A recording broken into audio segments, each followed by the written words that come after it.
I'm Shyam Nagarajan. I'm the Chief Partnership Officer at Hashgraph, part of Hedera. Hedera is a public permissioned protocol. We are EVM compatible. We've been around since on mainnet since 2019. And we are unique in a way we are designed for enterprise usage. It's unique in the way that we are governed by a group of 39 individual organizations. These are large, public, very visible organizations, and they actually run our validated nodes.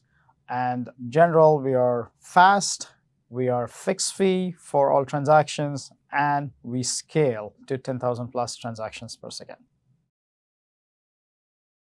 So my journey with LFDT started 10 years ago.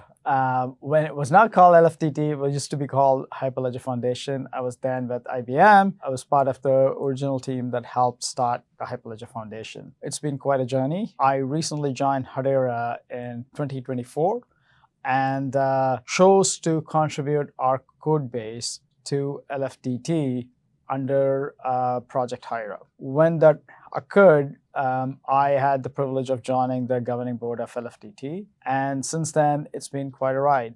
I've seen LFDT and the Hyperledger community transform from just a handful of projects to embracing the wider blockchain and the crypto community. We are a first layer one that bought our code in because we do believe in the longevity of our project, and that warrants collaborating with organizations across the globe and having contributors more than a single entity that's developing, and true code neutrality that drives our public layer one.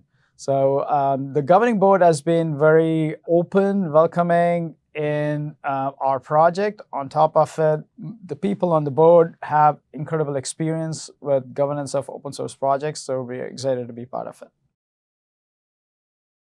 Market is starting to mature, where there is a common acceptance on a base framework for what it means to run a scalable blockchain. And those components live under LFDT projects. So that's the great news. It also allows better and a faster innovation cycle to occur when you're able to take these frameworks, put them together, and innovate on top of it to provide new outcomes.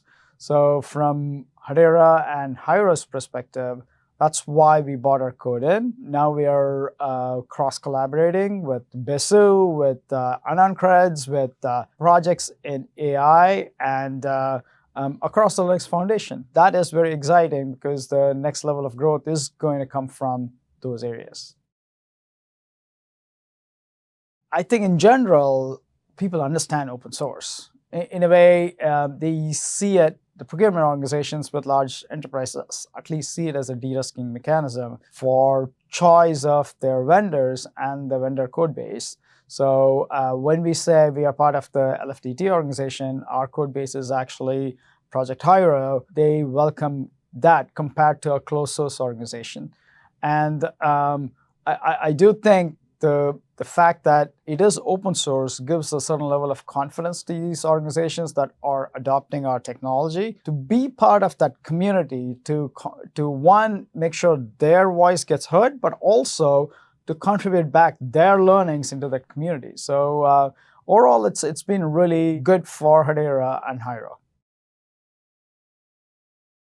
Internally for Hedera, ROI is something that comes in different forms. One, there is definitely the de-risking aspect of it for organizations adopting our technology. They see open source as a big tick mark in their procurement process. But also, in the long term, for organizations like us, it's a reduction in development costs because our innovation is now distributed and decentralized. We are welcoming the developer community. We got 50 plus organizations that are put their hands up and are now starting to contribute. We got 100 plus contributors that are making those contributions. It's been a great growth, something that we did not expect. So very happy with the way how things are turning out.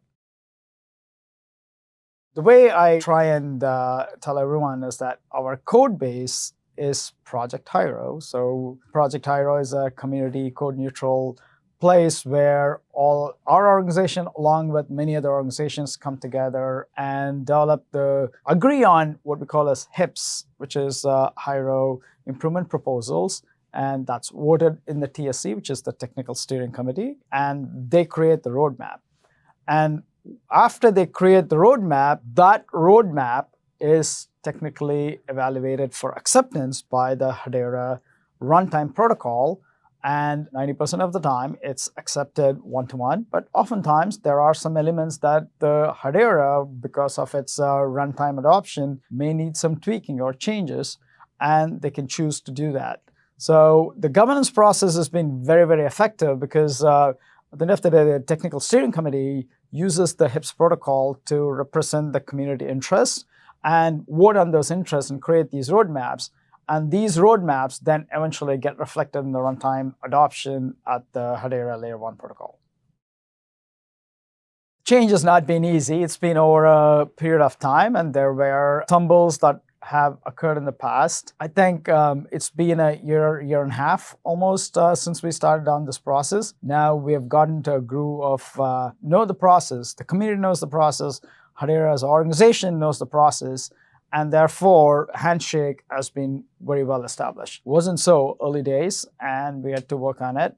It's a behavioral change. This is process change. This is also internal processes, especially with testing, with acceptance, and then rollouts, people responsible. All of that change had to be instrumented as well.